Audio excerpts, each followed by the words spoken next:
Afternoon, everyone. Welcome to this webinar from Sabio around unboxing contact center insights. I'm going to hand over to the panelists, Daisy and Jim from Sabio, in a moment. We're going to talk a little bit around integrating contact center data into your broader data strategy and some of the benefits that can give you. Obviously, often we have in our organisations large volumes of data, don't always give us exactly what we need to make the decisions, and it can lead to missed opportunities. So, as I say, proud to welcome Daisy and Jim from Sabio. I'm going to hand over to them now. If you do have any questions throughout the session, pop them in the Q&A and we can pick them up at the end. Great, thanks, Donna. Good afternoon, everyone. So in today's session, we're going to discuss different challenges and approaches to data strategy across the contact centre. It's a really important topic, and it's a common theme in conversations that we're having with our customers. So Daisy, if you want to go to the next slide, please. So a wee bit of an introduction. So I'm Jim Fleming, a WM Solutions Consultant at Sabio, and I'm joined today by Daisy O'Grady, who's really the star of the show today. Daisy is our lead data consultant at Sabio, and we'll be discussing things to think about in your data strategy, some common challenges, and data best practice. But before I hand you over to Daisy, I'm going to set the scene a little bit in terms of what we are seeing as the current challenges within data, within many of the organisations that we're dealing with.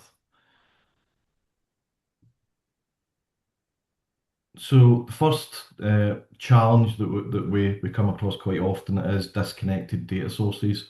So data is typically spread across multiple solutions, so telephony, CRM, WEM, analytics platforms, and it's difficult to consolidate the insights and have a holistic view. Second challenge that we see is limited data access and skill sets. So companies have a vast amount of data available to them, but many contact center teams either lack the tools or the experience to interpret it effectively, but also insights remain unlocked within reports that few know how to use. We're also seeing quality and consistency issues, so inconsistent data capture, human error, silo processes can all lead to unreliable metrics. Decision making then becomes reactive rather than strategic when teams can't trust the numbers. And a great example of this is AHT. So those that you are planners or in ops may relate to this in terms of we get one AHT figure from telephony, we have a different figure in WFM, and we might have a third value in the BI or MI team that what they're producing. So what value do we go for? And we all know the impact that having the wrong figure can have on the planning process. And the final one is underutilized analytics and automation tools. So many organizations underuse their analytics tools, struggling to turn raw data into insights that improve customer experience, efficiency, and help with cost control. And there's a great example of this with a meeting that happened at Amazon. So Jeff Bezos was in a meeting. The customer service director advised him that wait time for customer service was less than 60 seconds. And Jeff had heard that that wasn't the true experience. So he decided in the meeting to call into customer service and had to wait over 10 minutes to get through. And this led to them questioning the data. How were they measuring it? Were they measuring the right thing? What was the source of the data? And asking all these questions helped to drive change. And I love that quote, when the data and the anecdotes disagree, usually the anecdotes are right. So hopefully that sets the scene a little bit in terms of what we want to cover and some of the challenges that we are seeing with our customers. And I'm going to hand you over to Daisy now to talk through how we can overcome some of those challenges. Over to you, Daisy. Thank you, Jim. Hi, everyone. Today I'm here to talk to you about unwrapping the full potential of your contact center data, why it's a good idea to invest in improving data processes, and some considerations that should be made along the way. I want to start with a phrase that I hear during a lot of projects, which maybe will resonate with you as well. The reporting's not quite what we wanted, but we'll make it work. We'll work it out. And this mindset really highlights a common challenge. Reporting is often treated as an afterthought, and it isn't invested in. In many organizations, contact center reporting is seen as a byproduct of the technology. Whether that's the contact center platform, the CRM, or the workforce management tool. Because of this perception, reporting tends to sit quite low down on the priority list. But that doesn't always have to be the case. Reporting doesn't have to just be part of a bigger product. It can be the foundation for insight-driven decision making, not only saving you time, but also money. When reporting is an afterthought, usually opportunities are missed, or if they're not, then a lot of time is spent finding them. These opportunities could be improving the customer experience, optimizing agent performance and resource allocation, or even just identifying trends that will drive improvements across the contact center.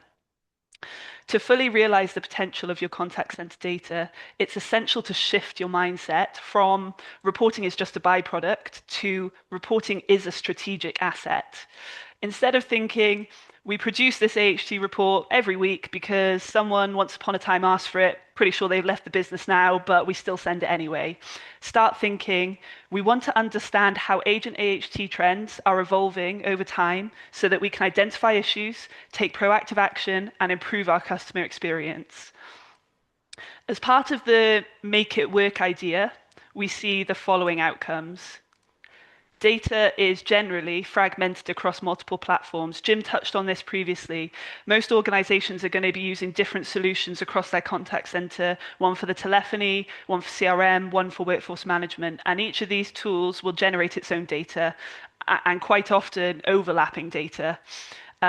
This makes combining but also comparing data quite challenging and leads to the dreaded question, which I'm sure you've all heard or been the one asking, why doesn't my data match up? Inconsistent customization capabilities. Every tool that you use will have its own level of flexibility when it comes to reporting. Some are really good. They allow extensive customization, while some offer quite limited customization and ability to personalize your data. This inconsistency creates gaps amongst your reporting, and it limits the ability to have that standardized metric and standardized reports across your platforms. Restricted access to reporting. Generally, the reporting on platforms consumes a license, and what usually happens is the permission to access this data is limited to the contact center. As a way of saving some money, they already access the platform, and so they can be the ones that handle the data. But that does create bottlenecks because it means that a few individuals have to distribute these reports across the entire business rather than having more of a self-serve attitude where people can go and access the data as they need to. All of these things lead to manual workarounds, and that becomes normal. I don't think I've worked with any customer that doesn't have any manual workaround at all. It's incredibly common that there's some degree of manual work involved. And this basically means people have to resort to extracting data out of all these systems, usually loading it up in Excel, to merge the data together, maybe reorganize some columns, change some formatting, redefine the metrics, potentially filter out rows, and essentially take reports to build new reports. There's a recent organization I worked with that as we worked together, we realized that they spend upwards of 10 days every month basically rebuilding the reports that are supplied to them to make it work for their business. Which is quite a big time drain, but it also introduced risks such as errors. As you do manual processing, errors are just more and more likely. You can't guarantee that you've followed the exact same process as you did the last time. It also creates a single point of failure during illness or holidays with the, I guess we'll have to wait for that monthly report because Jim's on holiday again. And it also produces a solution that's neither scalable nor sustainable. It'll make expanding your business quite difficult. When we think about the contact center data, what most of the out-of-the-box reports available to us provide is just really the tip of the iceberg based on the amount of data that's actually available. Reports are usually targeted for day-to-day operational needs and are pretty good at that, but beneath the water lies the real opportunity to gain insights from your data. Underneath is a massive amount of data that goes unknown about, and because it's unknown, it's not used. But this is where the real insights live, the kind that transform customer experience, maybe optimize performance, and drive strategic decisions. So the question isn't or shouldn't be, are we using all the reports we have available to us? It should be, how do we dive below the surface and understand what's there and unlock the full potential of the data that we have? So let's talk about what happens when we move away from that let's just make do with the reports approach and instead have a strategic shift to be able to utilize the full capability of our data. Instead of having siloed technologies, each holding pieces of data here and there, maybe some interaction data over there, some agent data here, what we want to do is bring them together. All of that flows into a centralized repository. This repository becomes the single source of truth. It's not just a storage space, and that's probably one of the most important bits. Data isn't just thrown in there as it is, extracted, nothing done to it, leave it to the end users to work out. Instead, it's structured and well documented, designed to meet your reporting needs. It's thought about essentially. It's an integrated hub where definitions are clear and data from all platforms can combine, work together, and bring more powerful insights to the data that you have. This centralized location can be used as the single source for all reporting that provides company-approved definitions. But not just that, it could also be a flexible location for analysis where it doesn't make sense to use company-approved definitions. Having the ability to apply governance where it's needed, but also flexibility is quite important. And thinking further than just people as the consumers of this data, we're moving more into a world where that is less and less common. This centralized approach paves the way for consumers such as AI, where a strong data foundation is one of the most important parts.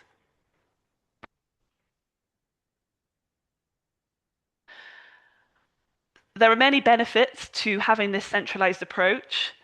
Such as never again will there be a question of which application has the right metric definition, or where there are differences, because sometimes there needs to be differences, it's well understood why there are differences.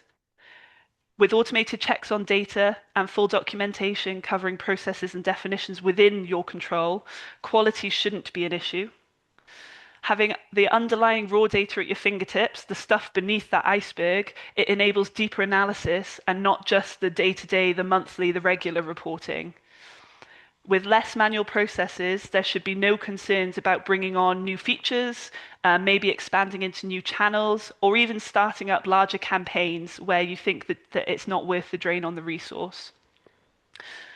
Being able to combine and supplement data across platforms provides a more holistic view of your contact center and your business, being able to combine your CRM data with your telephony data or your telephony data with your WFM data allows that holistic view. Preparing for using modern technologies such as AI starts with having a good data foundation, which this is what this provides. Also, making processes that are transparent builds more trust in the data, and being able to control the access means no more manual distribution. Those who need the access have access to what they need to use for their jobs. And probably the most important one, there's no more manual workarounds. You no longer have to spend 10 days a month moving data from one report into another to redistribute. That sounds, to me anyway, like the perfect world. No more data issues, everyone reporting from the same source, everyone who needs access has access, clear documented definitions, no more manual work, reports delivered exactly as they needed to be in the format they need to be in, and most importantly, the ability to analyze and create value from the data in the bits of the iceberg that aren't usually available. But even with the best intentions to do this, this can easily fall apart. The biggest pitfall that we see generally when we take on projects like this is teams not working together across the platform. So what the norm we see is we have BI teams. BI teams are experts in data architecture and reporting across the business, but they often lack the specific CX domain knowledge, especially when it comes to new contact center data that they've never had access to before. It's also normal that they have large backlogs. Generally, they work across the entire company, supporting all teams, and so their involvement can feel slow. Then on the other side, you have your CX teams, your contact center operations, who have a deep understanding of customer experience and the insights that drive decisions. They're asking questions like, what other data can I access? How can I uncover more insights? How can I find out more and deliver more value? But they have limited visibility into the underlying data structure and what's possible to report off. When these teams don't align, the risk is data does get integrated, these projects happen, the BI team builds the extraction, builds the translation, but it's not fully embraced by the operational team because it's either not trusted or it's not in the format that they need it to be in, and so resort back to using the platform reports. When clean, structured data meets CX expertise, the results usually is powerful insights. The collaboration leads to automated processes that are importantly designed and built for the people who are actually going to be using the data. It leads to intuitive dashboards and continuous improvement, not just at the start of a project. A good example of this collaboration making a difference is a client I did work with recently. They are a large company, and with a large company, they had a large BI team. They had a really good advanced data strategy where they already passed across all their company data into this centralized database. So they already had this in place. The project was migrating a new contact center platform, and so the BI team had the task to get that data into this centralized repository. They came across a few problems as they went. The first one, the BI team wasn't given any access to the contact center platform. They had no way to validate not only the data they're receiving was correct, but also the work they were building on top of that data was correct. The second problem was they did get access in the end, but once they got access, they had no training to understand how the tool worked, what features were available. So you could probably imagine that testing didn't really happen / go very well. And then the final issue they came across was the metric definitions that were being requested, they didn't really understand, and the CX team couldn't articulate them in words to help them understand. They could see the underlying data, but the CX team couldn't. And so there was just a misalignment with what was needed and how to get there. But this is where Sabio came in. We had the domain knowledge of the platform as well as the features, but the most important thing was we understood how the features impacted the underlying data model. We bridged the gap between the definitions the CX team wanted to see and what that looks like in the data for the BI team to be able to go in and build a data model to build all the reports that they want to be able to see.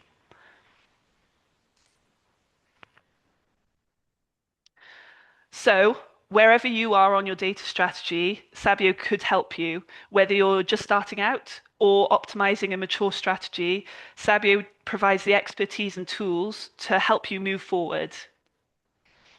It could be that you don't have a data strategy, or you're starting to define one, or maybe you have one, but you have challenges with it.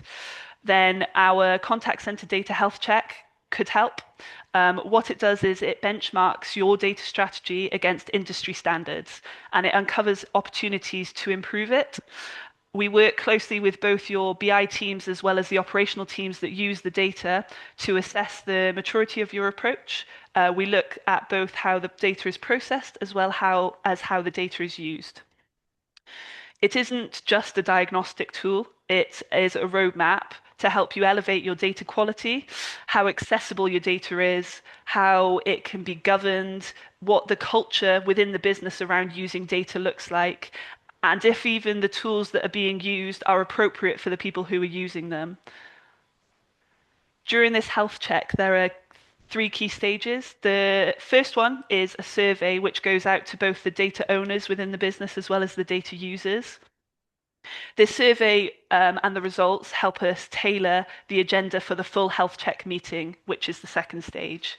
And then the final part, which is the output of this process, is a report that's created following these discussions. The report will highlight what the current maturity levels look like compared to the industry, as well as provide details of what is being done really well at the moment and recommendations on what could be improved and how. If your strategy is already defined and your teams are in place, we could help you fast track integration with our specialized tool set. We have a pre-built set of assets which we are ever expanding and working on that cover extracting data out of contact center platforms, transforming the data to make it usable and meaningful for reporting, and also aggregation design so that we can meet reporting requirements without the need of any manual workarounds or manipulation. Our tools are designed to assist your own teams, so we don't impose technologies or software. Instead, it's a relationship. We work with you to get the data into the format you need within your own databases. So our goal is really to empower your own teams, enabling you to unlock meaningful insights from the raw data quickly, accurately, and efficiently. And then the final part, if you might already have a centralized warehouse, you've already got your integrations in and they're done. We have consultancy services which bring CX domain expertise across multiple technologies from CCaaS to WFM platforms. We partner with operations and BI teams to ensure data is used to its full potential. Our mission is to maximize the value of your existing technology, as well as guide smarter, more strategic use of data in CX operations. That is everything I wanted to cover, so I'm going to hand back over to Jim now. Great, thanks, Daisy. If you could bring up the next slide. So we had this presentation set for the forum conference a couple of weeks ago, and as part of that, we had an offer for the health checks that Daisy had detailed there. We had an offer then to offer out 5 as part of the conference, and we'd like to extend that offer out for the attendees today in terms of running that Sabio health check. Wherever you are in your data strategy or journey, we think it would be a useful tool for us to come in, look at where you are, assess that, and give you some recommendations. So if you think that would be of benefit to you and your organisation, my contact details, my email's there. So if you want to reach out to me, we can certainly look to get that arranged and get Daisy spending some time with you. And I think just before I hand over to Donna and Alison again, I think that really resonated maybe in terms of those separate teams, the BI team and ops. There was a time I was on site with a customer and the planning function sat in one bank of desks, and the MI team sat in the very next bank of desks. And the planning team are self-sufficient in terms of how they generated reports and distributed the reports, but they only had access to some of the data. Whereas the BI team are sitting next to them and they had access to a whole wealth of data. So physically, they were as close as they could be, but operationally and from a business perspective, they couldn't have been further apart. So I think it was a great example of when teams can be disconnected, but you can get far more value when they're working together. So with that, I'll hand back to Donna and Alison. Thanks, Jim, and thanks, Daisy. There is still a few minutes left, folks, so if you do have any questions or reflections for Daisy or Jim, you can pop those in there. But yeah, I agree. I think you make some really interesting points, and I'm sure some of the bits around misalignment and the kind of manual workarounds will resonate with some of the people listening today and on demand. But I've got a question actually. How often it's kind of the winning the hearts and minds of kind of stakeholders around this. So how do you think we should convince stakeholders to get the investment around this so that reporting can be a strategic asset like you mentioned?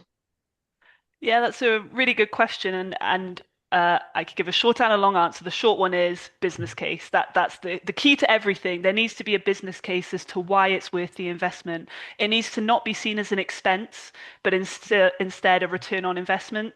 The easiest business case you can make, you've already mentioned that manual workarounds is going to resonate with a lot of people. The most direct cost saving implication is it will save all your manual workarounds. So all the time spent manually changing reports to make them a bit different, that will be a direct cost saving. But a better business case should always be tailored towards what the company's goals are. So for example, a company might have a goal to improve their customer retention, keep their customers happier. And so having the data to help you understand what the customers' journeys are across your platforms, what their sentiment is, where these journeys suddenly change, where the trends suddenly change, you can take the proactive step to understand why and fix things straight away so it impacts the least amount of customers. So directly there, having the ability to monitor this data will help improve your customer retention if you're monitoring it. So based off of your business goals, that should help push you towards the areas that you can improve and how you can demonstrate it. Yeah, and I think that's really important in terms of the context of the health checks. That's something Daisy would work with teams to do, to build that business case out and to help articulate that back to key stakeholders and to help identify that it's not a cost, but what value it will drive for the business and the operation. Yeah, absolutely agree, that return on investment piece. So what, I've still got no questions, so I'll ask another one in the interest of making the most of the time we've got today for everyone. What would you say, Daisy, would be, or Jim, the first step that people can take on this journey to get the data centralized? It does depend on where you currently are within your data strategy journey. So go talking for someone who is starting from scratch, the most important thing to have in place, and I know it's quite difficult to start with this because sometimes people just want to get in and get the data and just play with it, but it's really important to have a data strategy in place as a foundation. You wouldn't build a house without a foundation because it would just fall over in a few years. So you shouldn't collect data without a strong data strategy and a data foundation. And that's setting up understanding of where data will be stored, who will own the data, what the process will be if changes need to be made so that you can have that ever continuous improvement journey. What happens if something isn't working? What's your disaster recovery? That should always be in place before you do any data integration work. And then once that's in place, getting the data out and working with the data should be secondary. Thanks, Daisy. We have just got a couple of moments left, and I've got someone who has raised their hand, so I think I can allow them to ask a question. Let me just try that.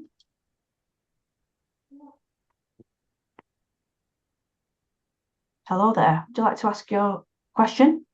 Costi Constantinou from New Day. I suppose the question for me is, how long does this take to go into, starting from scratch to actually have this into a very mature approach across the organization? So I guess similarly, my answer is unfortunately going to be it depends, but it mainly depends on, I don't know how to say it other than I guess internal processes. So some companies, usually smaller ones, are really quick at adapting. They're really quick at adding a new policy and everyone running with it. But I know that there are some organizations, the bigger ones, that there are hoops that have to be jumped through. There are processes in place that you have to follow. So it really does depend on the size and the processes that are in place within the company. Enacting change in any way usually does take a bit of time, especially around the adoption of it. So you could put all the policies you want in place, but if no one's adopting it, then it doesn't really help. So you definitely need to have that buy-in across the company to allow for the adoption. I feel like I haven't really answered because the answer is it depends. I can take an example of a recent customer I worked with. They were on the smaller side, so they didn't have large policies or large hoops to jump through. They started with not too much. They didn't have any data centralized. And we went through this process of putting in some governance, putting in some policies, assigning data owners, assigning who's going to own the process, and then building this for one of their telephony platforms.